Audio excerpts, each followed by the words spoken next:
Good afternoon, everyone. I'm Governor John Carney. Thank you for joining us for our weekly press conference on Delaware's response to COVID-19. We appreciate you tuning in. Today I'm joined again by the Director of the Division of Public Health, Dr. Carol Rattay. And Dr. Rattay, thank you for being with us again and for the tremendous work that your team is doing. And we're also joined by A.J. Shaw, who's the Director of Delaware Emergency Management Agency.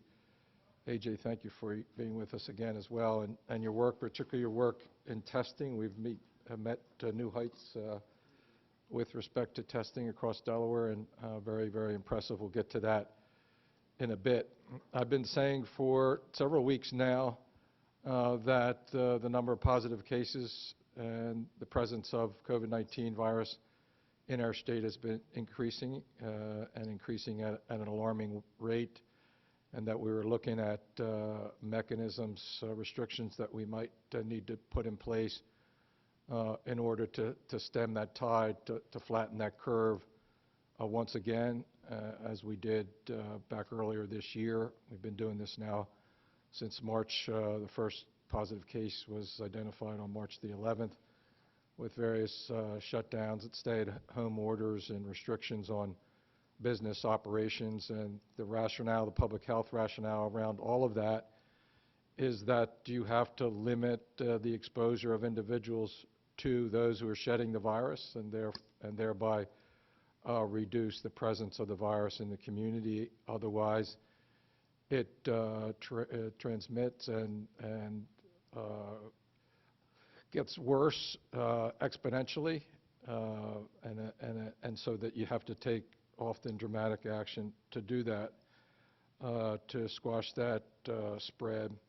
To give you an idea of kind of where we are today, before we get into the data dashboard, if you think back in August when I was complaining about being put on quarantine lists in New York and New Jersey and Connecticut and Pennsylvania and in Washington, D.C., our new positive cases then were in the 90 to 100 range. And if you remember, if we had a 7-day moving average above 97, I think it was, we would be on the quarantine lists in those states. Today, the 7-day moving average is 326, with a daily number of 395 yesterday, I should say, which means that the number of new positive cases has tripled or quadrupled, depending on what number you use. And we'll have a slide later where we talk about hospitalizations, which is a number that we look very closely at. We hit a peak back in April at 337. Today's number is 153. Again, we'll walk through all this. And so the conditions on the ground are getting worse, and we need to take action targeted towards the venues where spread is occurring, which we know through the contact tracing effort that we have had for some time now. States have learned a lot over the last 9 months in terms of the nature of the virus, how it spreads, where it spreads, and what you can do to contain it. We all know now that mask wearing is probably the most important thing that can be done. It can cut down by over 70% the risk of spreading under certain conditions. We know that social distancing works. We know that appropriate hygiene, washing of the hands, and washing down surfaces works as well. We also know that keeping people separate from one another that are shedding the virus is the objective of all of that. And it's in some ways common sense. The more people that you have with the virus testing positive, the more likelihood, the potential of them coming into contact with somebody who's not positive, and therefore spreading the virus to them.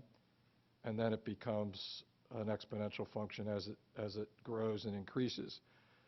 And so we need to push down and limit the exposures of those folks that are tested positive, and we may not know where they are. Most likely we do not. There are lots of folks that are asymptomatic that are shedding the virus. And so the actions that we're taking today are ones that I'd rather we not have to take.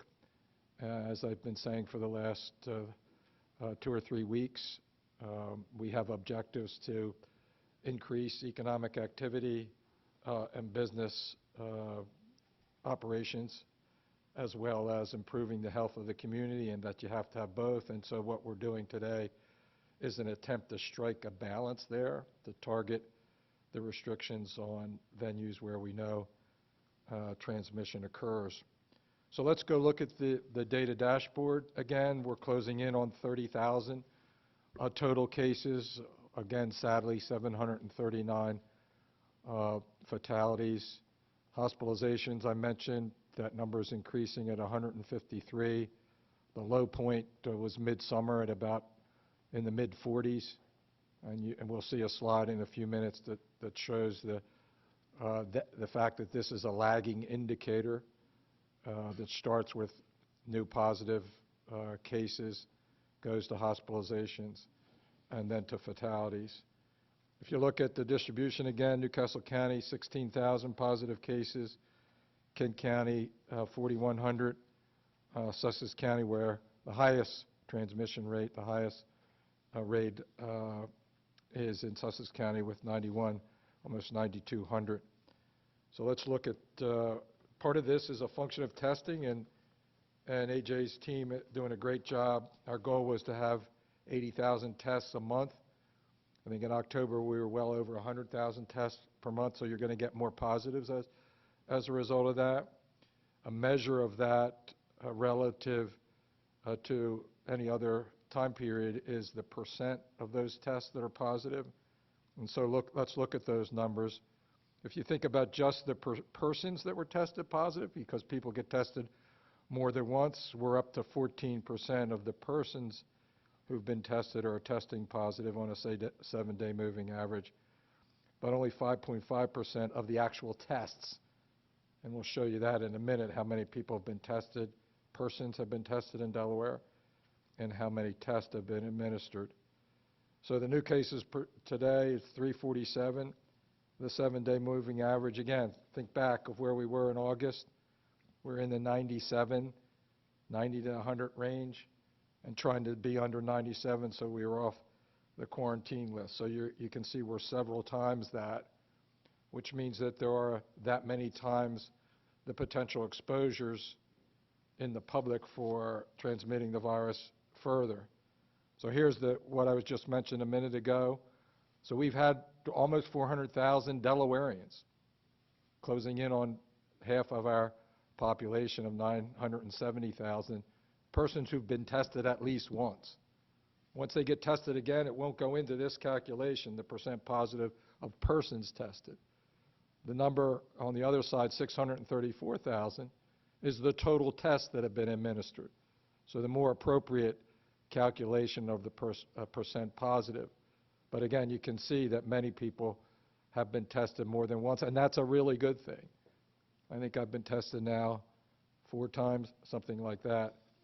And I know others, particularly teachers, first responders, healthcare workers, essential workers, have been tested many a times. We're trying to test teachers and educators at least once a month now that they've gone back to in-person instruction, so those numbers will continue to increase. Here's the breakdown demographics.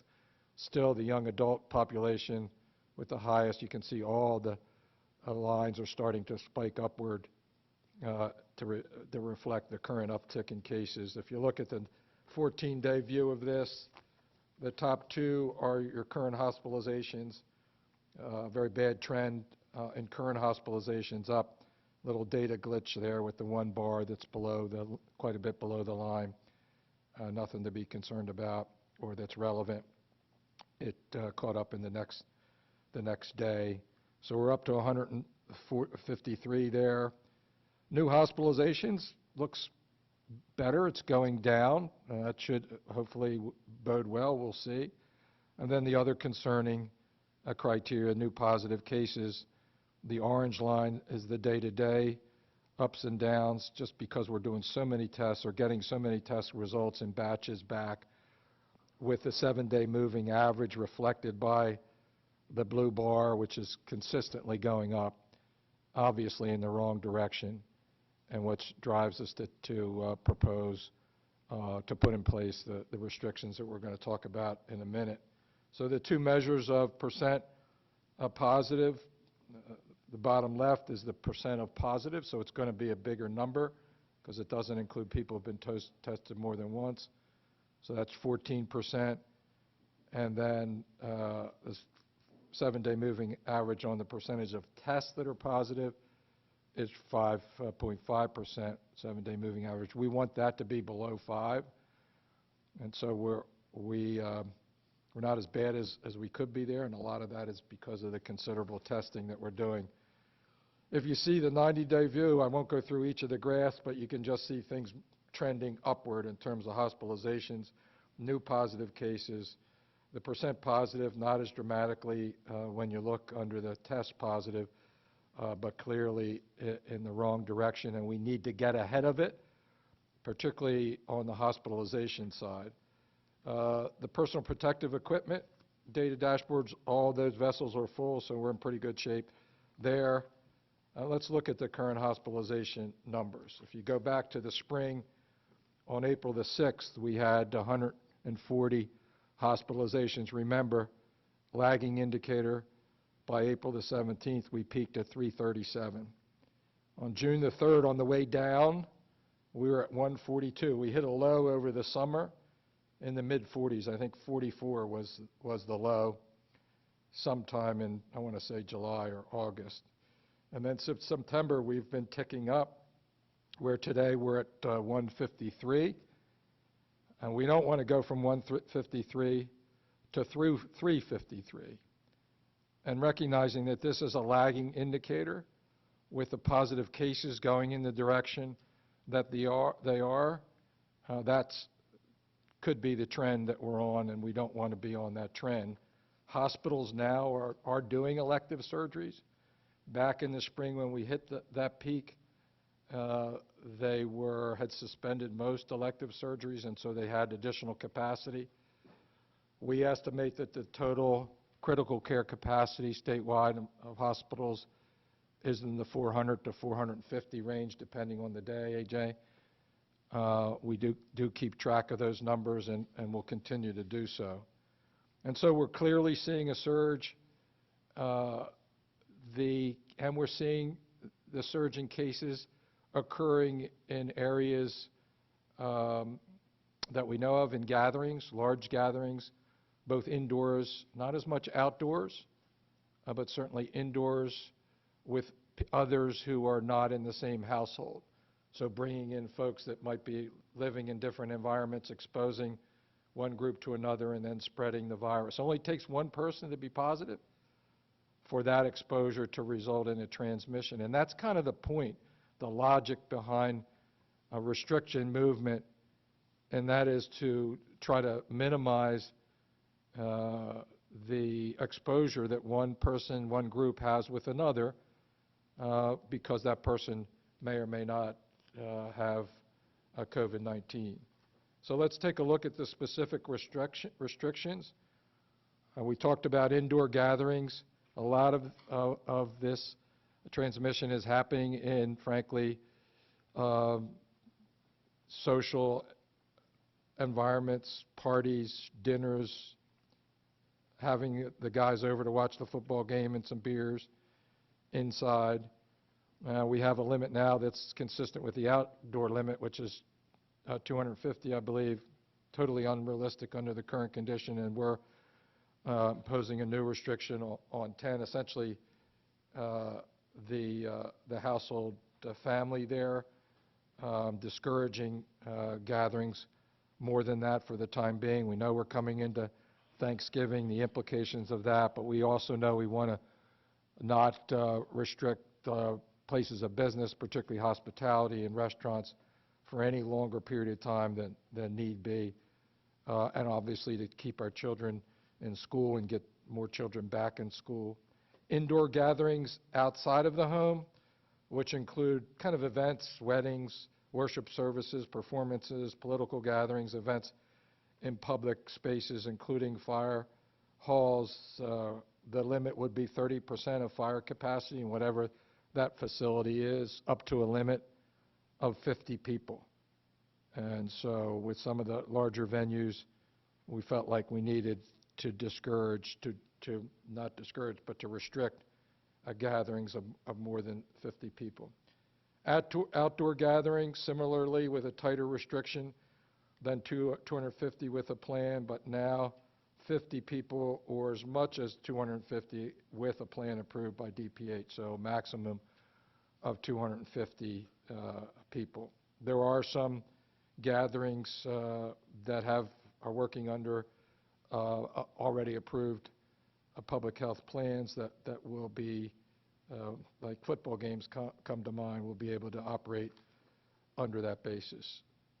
The restriction that is most difficult for me, particularly given our ongoing conversations with the bars and restaurants to do things in a safe way, is to reduce their indoor operating capacity from 60% to 30% of the fire capacity indoors, with allowance for outdoor dining. Now, recognizing that we're moving into the colder months, and that has implications for how many people would be willing to dine outdoors. I do know I had a gathering, informal in-home gathering the other night at my sister's house, and we all got together and ate outdoors. We had a fire pit there, and it was a little chilly, but certainly safer with my 89-year-old mother there than doing it inside. Currently, we require mask wearing in restaurants until the point of people being seated, because they obviously have to eat. Now we're going to require that there be table signs that ask diners to keep a mask on until they're ready to eat. I mean, that's the difference between restaurants and other indoor locations, and that is because you take your mask off while you're eating, obviously. But you don't have to do that in other indoor venues, and so there's a distinction there that's a really important one, because one of the things that we know is that masks are critically important and effective in preventing the spread of the virus. And turns out, not just earlier on, the idea was that it was mostly to protect others from respiratory particles coming from the mask wearer, but increasingly there's evidence that it helps the other way around too, and protects the mask wearer from respiratory particles that might be coming from somebody else. What we know is definitively is that mask wearing makes a difference, and makes a huge difference, and that's why it shouldn't become a political issue. These restrictions here will become effective on next Monday, the 23rd, as will be the ones that I talked about with gatherings on the slide before. Lastly, we've also seen spread identified in gyms and exercise facilities. And right now, there are mask requirements for these exercise facilities, but they don't include aerobic exercises like treadmills and stationary bikes and the like. And at least in the YMCA that I go to, most people abide by those. Everybody does, or they don't let you exercise. But the current use of face coverings for those that are on the treadmills and the bikes and the ride is spotty at best, because it's not required, number one. And so we're adding this requirement there. I do it myself. I know it can be done, and it can be done safely. The last thing that we have in terms of restrictions, we've seen really bad situations and transmission with sports tournaments. And I got an email from a constituent just the other day who's a school nurse, and said that at one of the private schools, actually over the line in Maryland, that she had lots of children that were quarantining because they had participated in a particular sports tournament out of state, and that now those tournaments were going to be moved to Delaware because they didn't have a similar restriction. We've seen behavior outside of this sporting event itself with folks, with parents and spectators, that really is concerning, and so we're restricting and limiting no out-of-state sports tournaments. If sports teams want to have in-state tournaments, they can do that. If they want to have in-state games, one team against another, they can do that as well. This restriction will take effect on Tuesday, December the 1st. I mentioned how difficult it is for me with respect to the restrictions on restaurants and hospitality based on what we've seen, based on the sacrifices that those business owners already have made, based on the importance that they have to our communities and the enjoyable side of life. We have to try to blunt some of the economic impact here. We'll expand our Delaware relief grants by up to $25 million to enable those businesses who've already qualified and they've gotten a relief grant as a restaurant to double the original grant amount. So if they got $100,000 in the first iteration of this, now they'll be eligible almost automatically for another $100,000 to enable them to get to the other side. There are certain businesses that didn't apply or maybe didn't qualify for their first round.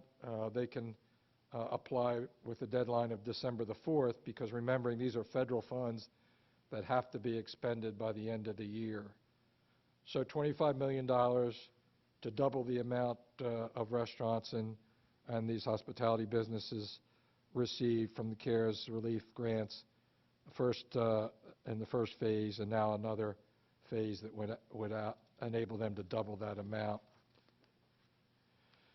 You know, part of the teachers have done and educators have done a really extraordinary job in continuing to provide remote instruction, provide in-person instruction, to follow all the restrictions, to do all the administrative things that they need to do, to move children around, just mind-boggling. And our goal and their goal, all of our goals, is to enable us to be educating our children as much in person as possible. And so when we talk about these mitigation efforts and these restrictions, you can look at it as a direct effort to help with our efforts to make sure that every child gets the best education that they can, and that we all chip in to make sure that can happen. And all of us can do that by adjusting our holiday plans, by keeping our Thanksgiving celebrations small and local, limit the number of households, keep your distance, come up with ideas to have virtual Thanksgiving with our elderly family members, send grandmom or mom or dad, granddad something to their door, order it from your favorite restaurant and send it over to grandmom to give thanks for everything that we all have. I know this is difficult, and it's difficult for me as governor to have to decide to put these restrictions in place. I can tell you I wouldn't do it if I didn't think it was the right thing to do for the health and the economic welfare of our state, not just tomorrow, next week, but next month and next year. And, you know, over the last 9 months, we've seen what's happened. We've seen the run-up in these cases. The public health officials warned us that this kind of a surge might occur as winter came upon us, more people moved indoors. And I was hoping and praying that that wasn't going to happen. But the numbers are very clear. We've seen them coming, and now we have to take action. We have to support those businesses who are restricted the most, and we will do that. And each of us can do that as well by ordering food to be picked up at the curbside, takeout order, by going to a restaurant and being one part of that 30%, so that we can get these important businesses through this, and so that we can get our children back in school or keep them in school, and that's a big challenge. We've got a lot of educators who go to work every day to do that.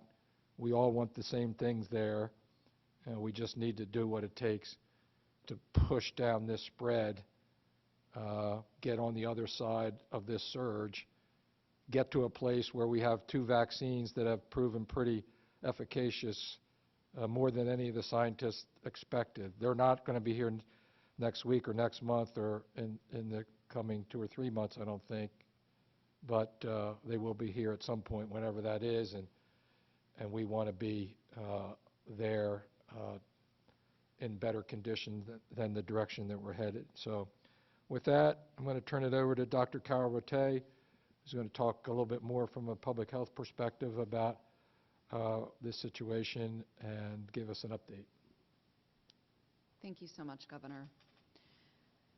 So it is a tough day, and as the Governor said, I think we've all been hoping and praying that our numbers would stay lower, but clearly we've seen an acceleration of our cases, pretty rapid increase over the past few weeks, and we all are concerned about the impact that is going to have as we have seen our hospital numbers slowly increasing, and knowing that's a lagging indicator.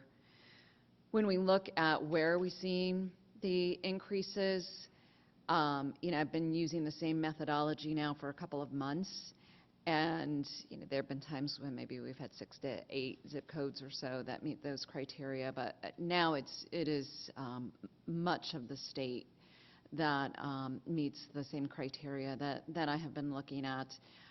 Certainly in Sussex, we have some of our highest case rates still and the highest % positivity.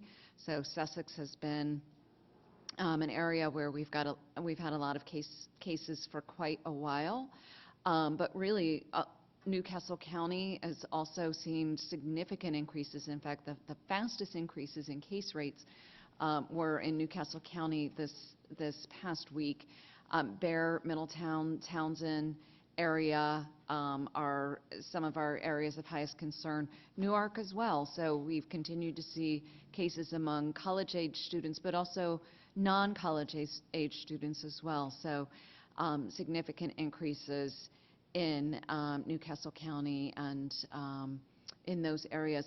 But also Kent County is one that has not had as much viral activity. We've also in general had our lowest testing rates in Kent County, but we've seen pretty significant increases in case rates and also the highest increases in hospital rates, hospitalized rates in Kent County. And as we talked about a bit before in the past, hospitalization rates can be a good indicator of how much community spread you have, especially in areas where people aren't getting tested as much. So really the bottom line of this slide is we're seeing a significant increase in cases throughout our state at this point in time.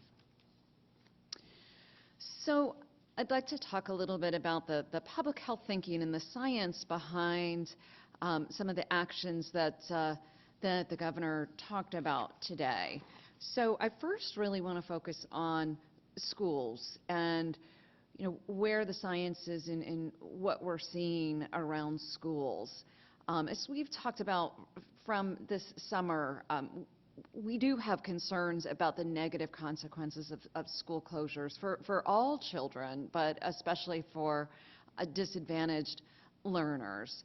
And what we have observed, and I mentioned last week, we have 5 instances where we have seen in-school spread in Delaware, and we haven't seen any additional instances of in-school spread since last week, although the schools have been dealing with a lot of positive cases. those cases are infections brought in from the outside. So again, we're not seeing the spread inside the schools. And this is not just in Delaware. When we talk to the other states in our regional coalition, they're seeing the same experience. And European countries have now had quite a bit of experience. While they've had high rates of transmission in general and have closed a lot of things in their communities, they've been able to successfully keep schools open. Schools are safe because our educators and our staff are really doing a great job with putting these mitigation protocols in place, so they end up being very controlled environments for staff and the students. And so, I mention this all today because, as we're thinking about restrictions, we still want to do everything we can to keep schools open because they are so important. And hopefully, these other restrictions that we're putting in place will help us to be able to keep schools open.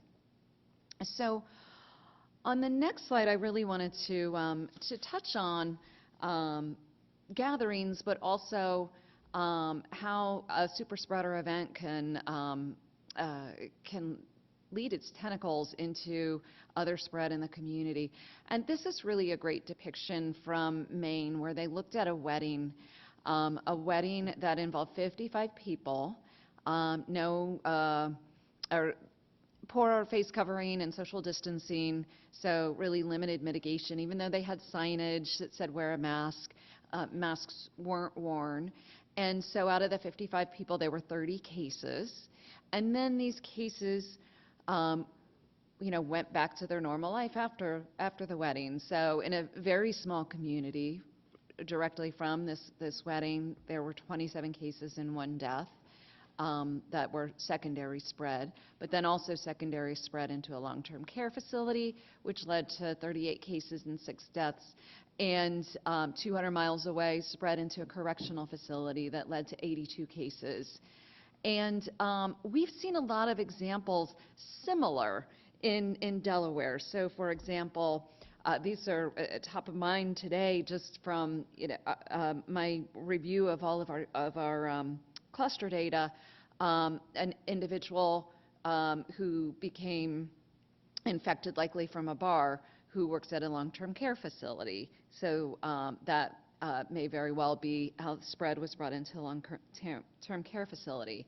A restaurant where we know that there was an event with multiple people who became positive.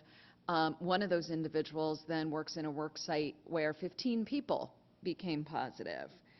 We have an example of multiple people attending a wedding that work in a healthcare system, and so people became ill from that spread.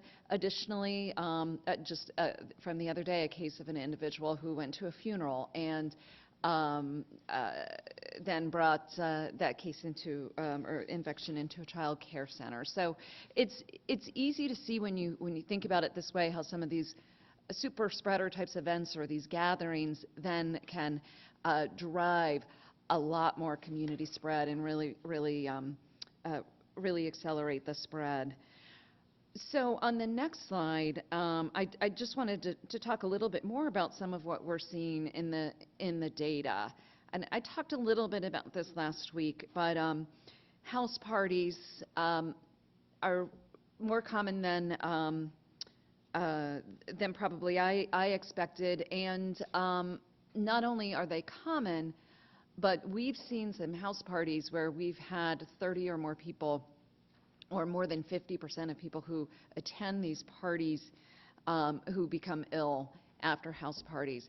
I will say I'm really astonished at how many Halloween parties that took place in our state, and I do think that that is part of what really drove some of the acceleration that we're now seeing.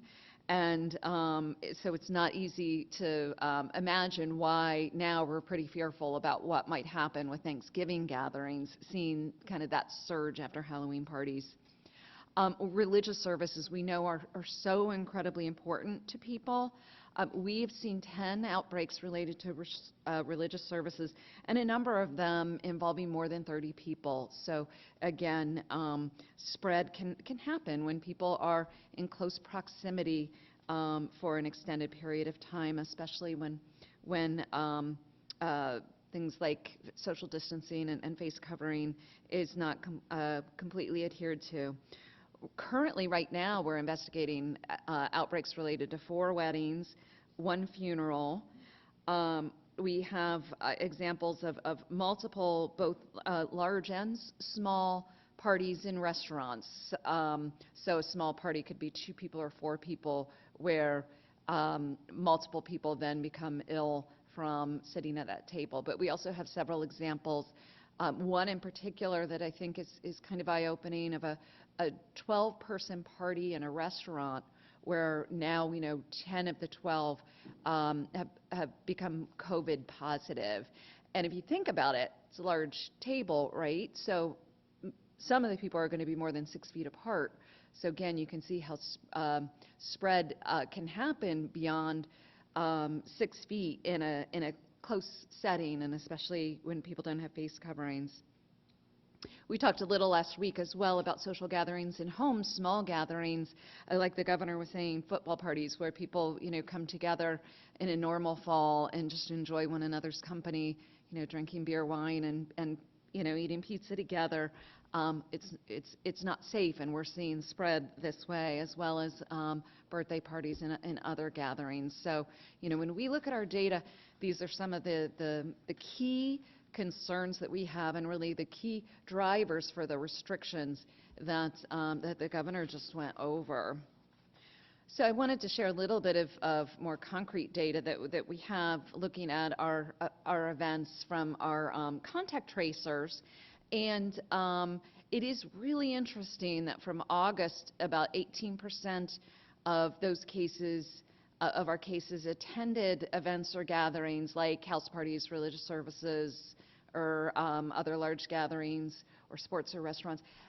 Not only did that increase significantly, so a lot more of our cases attended these kinds of gatherings, but the number of people at events increased significantly, from 56 people in August to 86 people in October. So, no doubt those are, that's contributing to some of the acceleration in spread that we are seeing at this point in time. I wanted to mention restaurants. Restaurants are such a vital entity in our community. I worked in restaurants for years and love our local restaurants, and so I think we all are concerned about the impact on restaurants. But the reality is, when you are sitting there indoors for an extended period of time, not socially distanced and having a mask off, it is a very risky setting. And there is an abundant amount of science now that is supporting restaurants not being safe, in restaurants being places where spread is taking place, including from our own data, some of which I just mentioned. But I also want to mention that it's not the fault of the restaurants. The restaurants are doing a lot of hard work around hygiene and keeping things clean, but the reality is it is spread from respiratory droplets, and it's hard to control that in a restaurant setting. And so I really just wanted to make mention, as the governor said, we truly acknowledge the painful impact that this has on restaurants and the people who work there in the community, and would not make this recommendation if it were not important in decreasing the spread. So let me just pivot quickly to talk about Thanksgiving and the holidays ahead, which I know the governor touched on, and we just really are concerned about the impact that social gatherings related to Thanksgiving are going to have on our overall spread in Delaware, and the impact of that spread, but also on the health of individuals, especially our most vulnerable populations. We so strongly recommend that you only gather with those who live in your house this year, and we know that that's really, really hard to do, but that is our strong recommendation. We also recommend that you do wear a face covering when you're in public or when you're around people you don't live with. So, for example, if you do have somebody visiting your home normally, it's very awkward to think about wearing a mask if somebody's in your home, right? But we strongly recommend that if you do have somebody come over to visit or likewise, you keep a mask on at all times, stay 6 feet away, be outside as much as possible. And that leads me to 2 other important points. College students and other young adults are returning home for the holidays, which is great, right? But there's also a risk that we're going to get a lot of spread from these folks coming into the homes of their families. And so the recommendations that our colleges here in our state and regionally are making is that students and young adults should be quarantining ideally 2 weeks before they go home. They really should all get tested before they go home. And when they arrive home, wear a mask when they're arriving or when they're around others. Ideally, get tested several days after getting home. And although we know young adults love to be around their high school friends, to have high school reunions, this is just not the year to do this in person. So we hope that parents, you'll help support this as well, which again, we know is very difficult. Black Friday and a lot of shopping is coming up. We really want people to think about how to shop safely this year. Avoid crowds, avoid being in stores during the busy seasons. Just be patient.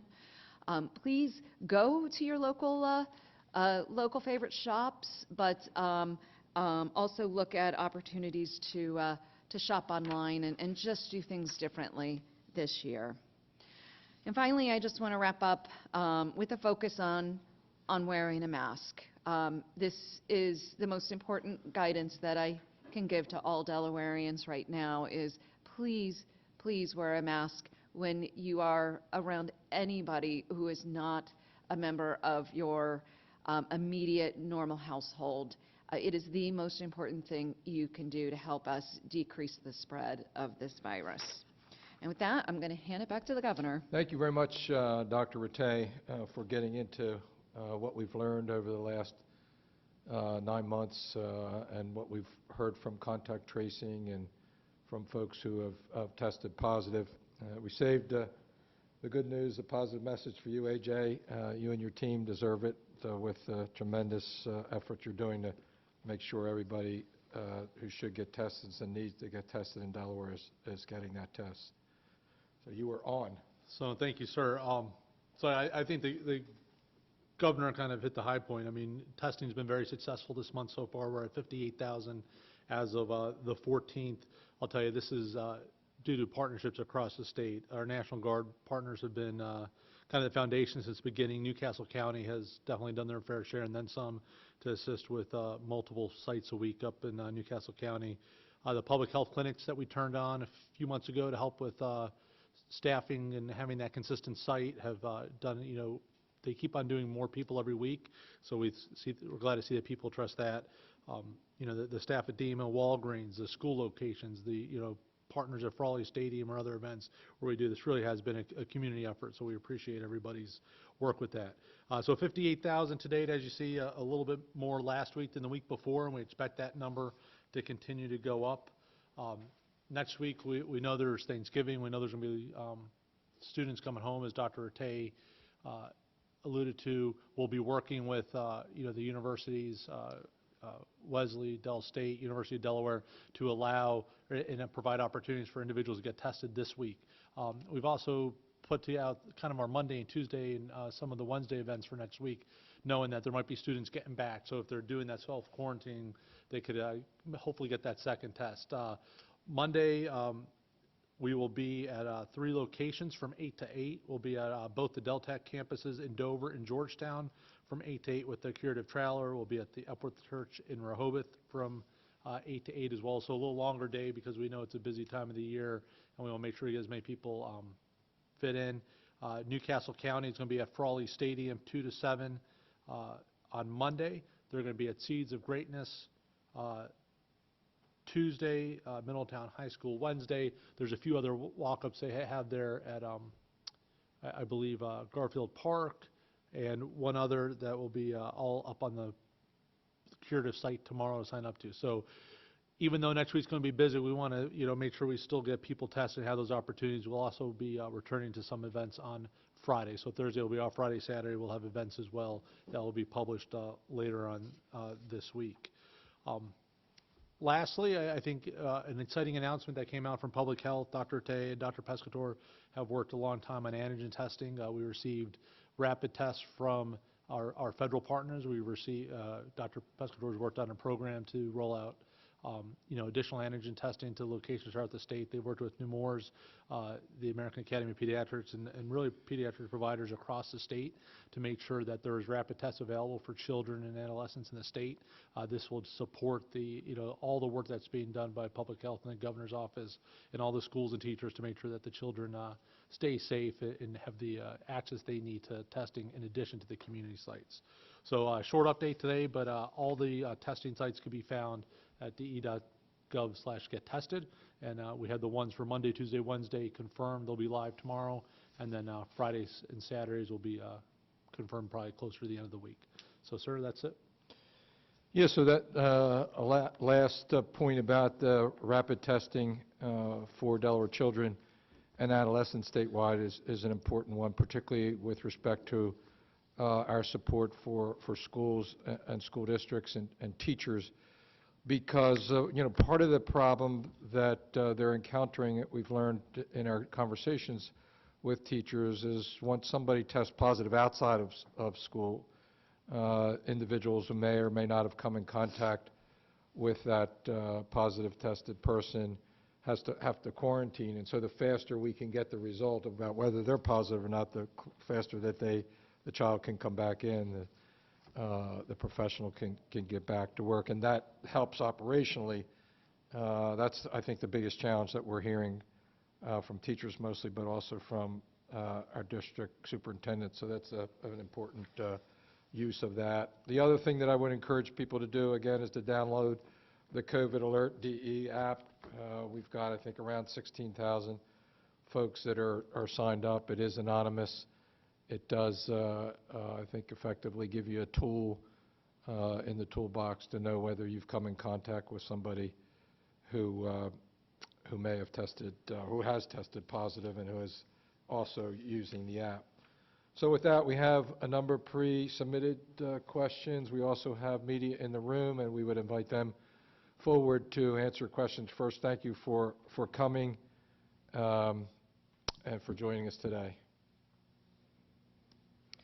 All right, Governor, how are you today? Good?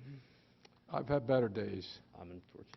I could understand. I have to ask here, how are you going to practically enforce the indoor at-home gathering limits, especially given that you guys just discussed the fact that people have been gathering for at least a couple months now, it sounds like, and they haven't really been, I guess, listening to the warnings about what's going to happen if you have these events? Yeah, we rely primarily on most of this on voluntary compliance.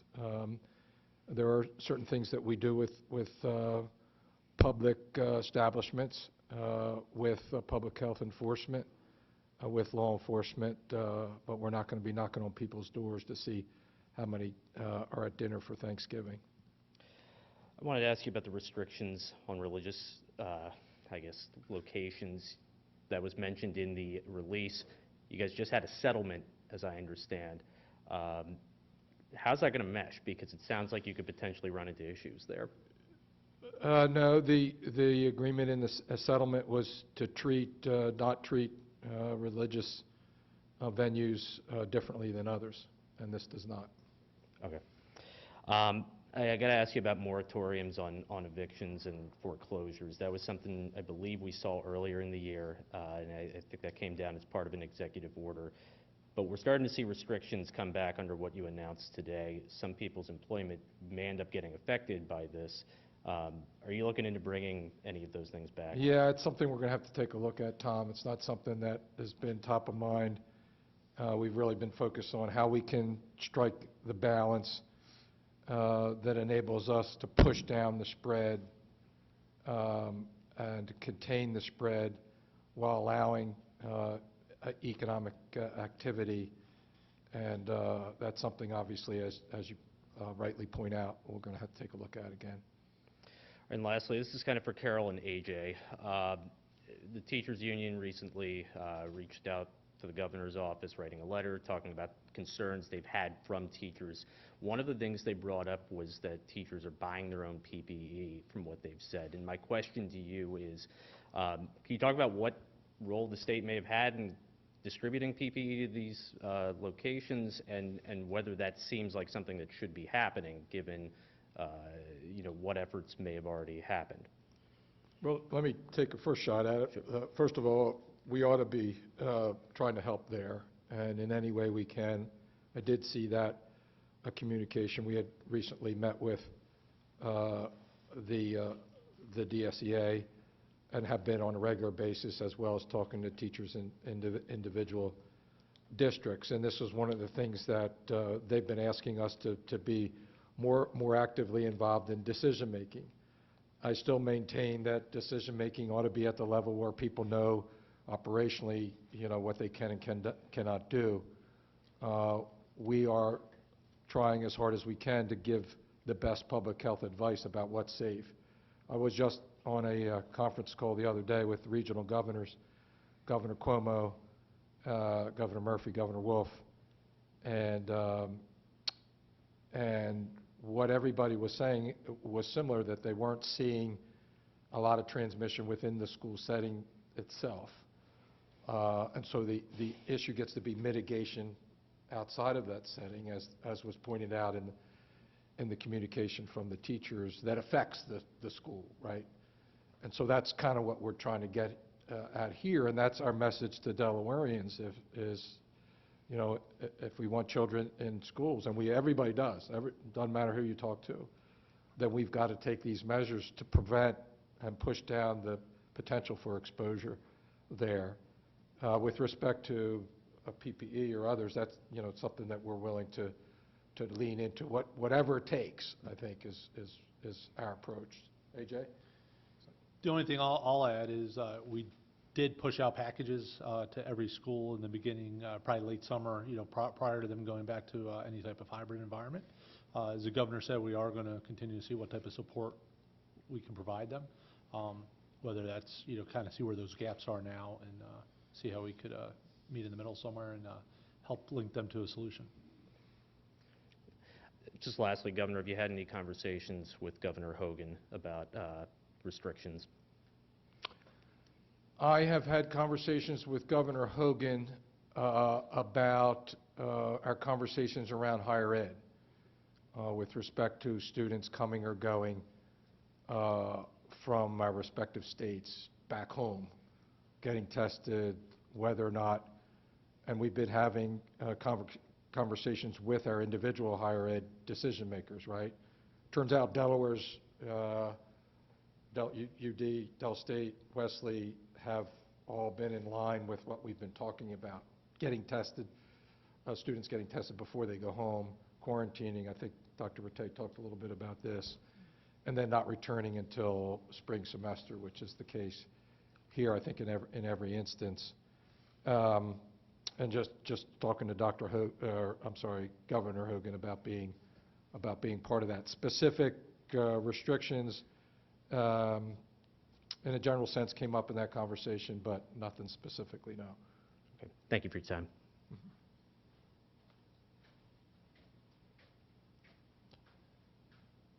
One of the things that ought to be clear with respect to PPE, we ought to be providing the teachers with the necessary PPE. Jake Owen, Stellar Business Times, probably both for Governor Carney and Dr. Rattay.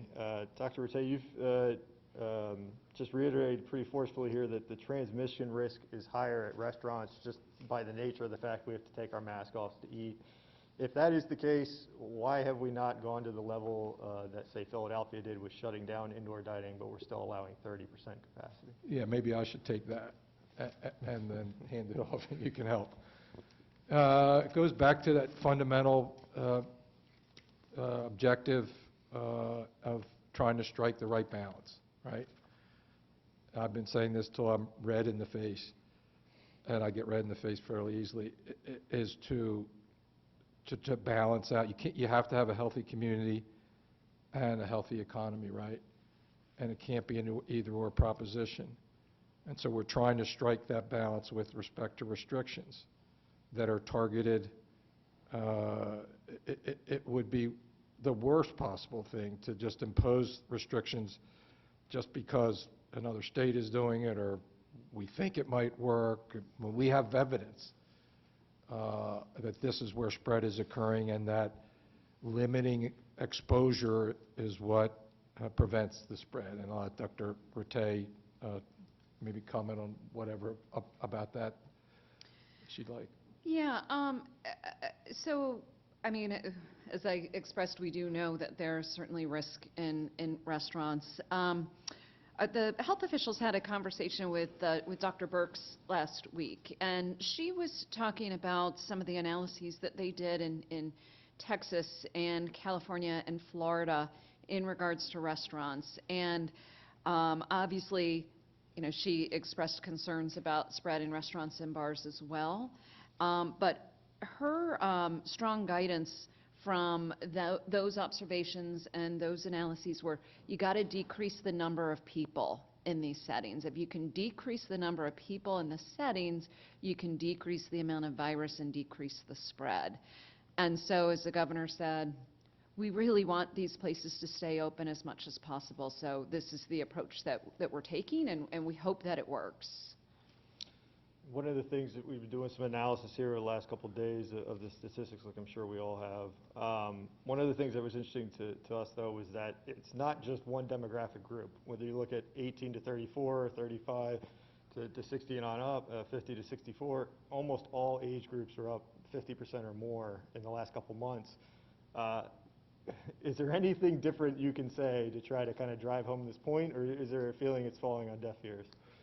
Well, one of the things is it's all of us, right? I mean, there was a time, and I've got up on the board current hospitalizations going all the way back to the beginning just to show the shape of things, right? And there's questions about there, how do you know it works? There's how you know. Because we put restrictions in place. We started, you know, stay at home, much more dramatic than what we're doing now. And we pushed that curve way down. You can see the little bump up there as we got into September after Labor Day, and then after October, you know, continue. We've got to push that right down right now. We don't have shut down. We don't have as many tools right now to use, frankly, and that's why messaging is so critically important. But what it tells us is that we're all in this.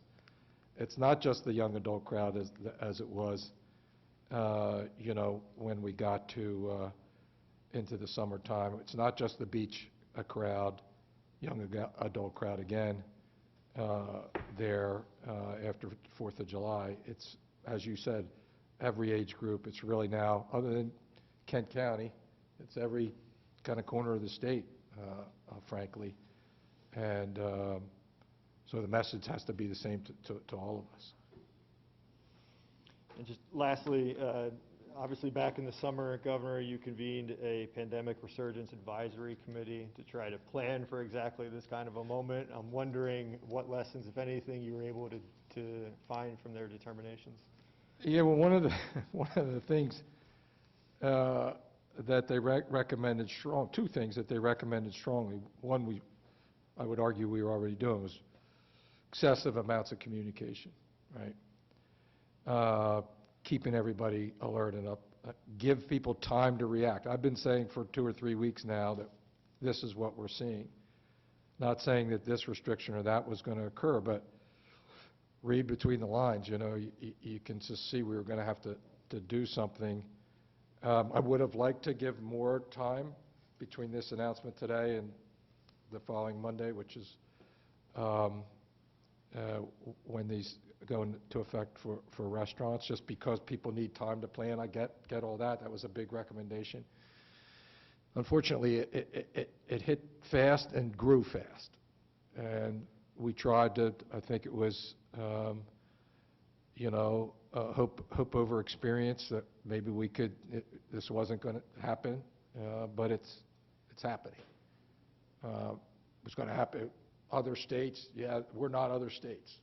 We're better, we're doing better, and we still are to a certain extent, but we're in with everybody else. I think because of the nature of the world and social environments as you move from summer to fall to winter, and you move indoors.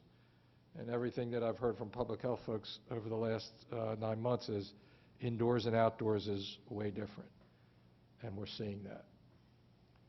Obviously, we're focused on Thanksgiving, Black Friday, some of these impending holidays. Is there a feeling that we're likely going to be under these same restrictions come Christmas and New Year's?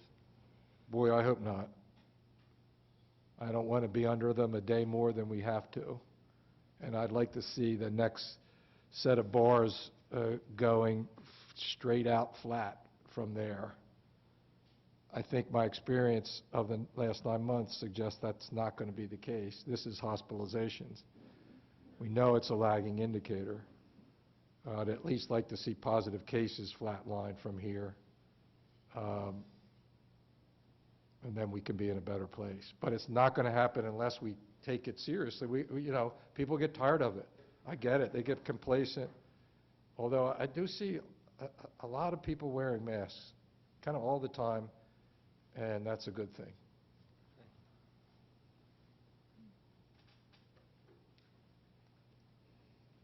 How are you, Governor? Hi, Sarah. Do these indoor gathering restrictions apply to homeless shelters? And what is the state going to do in handling homeless shelters this winter with social distancing? Yeah, that's a good question. I don't know that we've thought a lot about it. I can tell you we will. And if you remember back, the lieutenant governor and community activists that had been working on overdose and heroin, people were addicted to heroin issues, converted their group into an outreach for homeless folks. And we made available hotels that were shut down so that they could get off the streets in safer environments. Those hotels, we're not shutting the hotels down now, so we don't have those spaces. And so it's a very different environment that we'll have to look at for just the things that you're asking about. So I don't have a good answer for you. A huge concern this winter is, this unfortunate side effect of shutdowns, which is people's mental health. Yeah. Which is already a concern in the summer. Now we're in a place where weather is not going to allow people to gather outdoors, which, as you mentioned, can be safer than gathering indoors. My point is there's an increased concern for something that people are already concerned about, which is a rise in suicide rates, et cetera, as long as this shutdown continues during the winter. Do you have a message for people who have those concerns? Yeah, let me go back to the first question, because I don't think I answered your question, Sure. which is, no, those restrictions do not apply to where people live. Okay. Think about where I lived as a kid. There were 11 of us in that small house, nine kids and my mom and dad. We couldn't have kept appropriate social distancing under those kinds of restrictions. Where people live is not subject to that. So to your second question, which was? People's mental health. Do you have a message for people who are concerned about mental health being very negatively impacted during this pandemic? Yeah, no, it's one of the things that's uppermost in our minds, and it's why, going back to the question about why are we conceding, if you will, or allowing any kind of activity in certain business establishments, part of that on the business side is so that they can get some revenue and hopefully survive it and get to the other side. We work so hard on youth sports activity because it's such a lift to our young people's kind of mental health and positive attitude. Being in school is hugely important for our children, actually for our parents and teachers and everybody.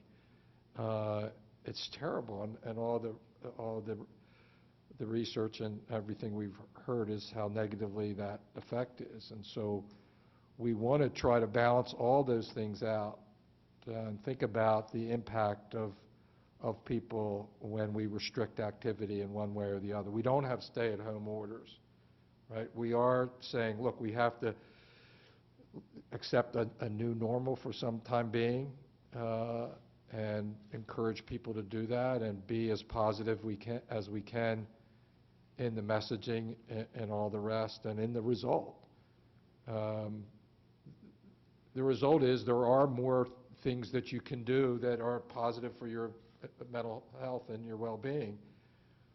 They also bring with it a certain amount of risk in terms of exposure, even on a limited basis. But if you're able to go and your child's able to go to school for maybe a couple of days a week and is able to be involved in this activity, that's way better than sitting at home all the time and not having that interaction. And so it's a way of trying to find a way that we can live and be reasonably happy and satisfied with the restrictions that we've put on our place. I'm amazed. I was driving to work today, and a school bus passed me, and I could see through the window all the little guys in there, and they all had face masks on. The little guys, they kind of adapt, even better than we do, right?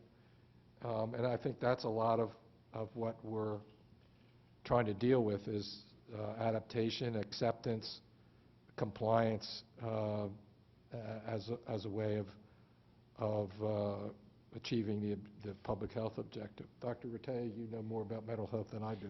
Yeah, I mean, it's an incredibly stressful time for so many people, and especially people who are struggling with whether it's occupational or income or previous mental health or substance abuse issues. Wanted to make sure that I did mention that as of yesterday, we added a new addition onto our COVID website, which is the How Right Now campaign, which is provides guidance and resources to support people with who need to address or want to address whether it's social isolation or mental health challenges right now. All right, thank you so much. Thank you, Sarah. All right, seeing nobody else here in person, we have some pre-submitted questions. All right, first question is from Nick Ciolino at Delaware Public Media. Is there concern COVID restrictions do more harm than good? What in the data suggests restrictions in Delaware have been effective enough at stopping the spread of the virus to outweigh the obvious downsides? Yeah, I think I addressed that to a certain extent already, is that we are worried that restrictions may impose damage that's really bad and maybe not worth it. We have experience that tells us that it works, and that's why we have this graph that hopefully people are seeing that shows the effectiveness of the mitigation efforts that we took after the spike up in cases. And this is hospitalizations, and you can see the peak there in late April. And then as we push flatten the curve, clearly flattens through the summer, and now is ticking up a little bit as we move into this surge. And so that is just, it's just empirical evidence. That's just evidence that those measures work. The other part of the question is, was it worth it? We try to just strike the balance to get this kind of effect with as low a cost as possible. And that's a challenging thing to do. The next question is from Johnny Braxton at 6ABC. What is the status of hospital bed space? Will additional emergency space set up earlier in the year be needed? Yeah, so I think I addressed that a little bit. I think we're somewhere between 400 and 500, I guess, depending on the day. Somewhere over 400 in terms of available capacity there. I think our ventilator number is about the same. We did get some additional ventilators rehabbed. AJ's shaking his head. And we're up to 153 hospitalizations at the moment. They're not all on ventilators. And so one of the differences right now is that hospitals are doing, they have more people in these critical care circumstances with elective surgeries. They're not, they haven't stopped those as they did in spring. We do not have, at the moment, a reserve hospital set up. I don't know, AJ, how long it would take us to do that? We have, we still have the agreement with New Moors. They gave us one of their wings, so we could turn that on. But I think the other factor that I think is going to be limiting us before actual bed space will be staffing for a hospital and critical care individuals. So it's we have to look at the health of the overall medical field, not just the number of beds we have available in any one place. Yeah, AJ makes a very good point. In fact, probably the limiting factor right now is staff at the hospitals. They've lost considerable revenue, and so they've got to run as tightly as they can at the moment as well. They've done an amazing job of doing most of the testing back in the spring and being a great partner all the way through. We have a regular conference call with them. They keep us up to date on the critical nature of the patients that they have in their emergency rooms and in their critical care units, and so but it's different. It is different now than it was then. This is the last question we have time for. We got a few questions asking how much did the new restrictions in Philadelphia, Pennsylvania, New Jersey influence any changes in Delaware? Yeah, I don't know that they influenced the changes in terms of restrictions other than being an indication that the level of spread was serious and not just localized here in Delaware. In fact, it's worse in southeastern Pennsylvania, Philadelphia, New Jersey. Not completely clear the difference between South Jersey and North Jersey. The last time around, South Jersey was much better off than the more densely populated northern part of the state. But when we see numbers like we saw in New Jersey, New York, New England, even Vermont, New Hampshire, very remote populations, very low-density populations, and we saw the kinds of surges in Maryland and Metro D.C., we knew that that was going to be challenging for us as well, because we have so many people that go across the border, family, friends, and work, and traveling up and down across the border. The virus sees no borders in that respect. But in terms of specific restrictions, we looked really to the Delaware experience. The numbers here, our targeted areas as identified by our contact tracers and the public health officials based on what we're seeing in other places as well.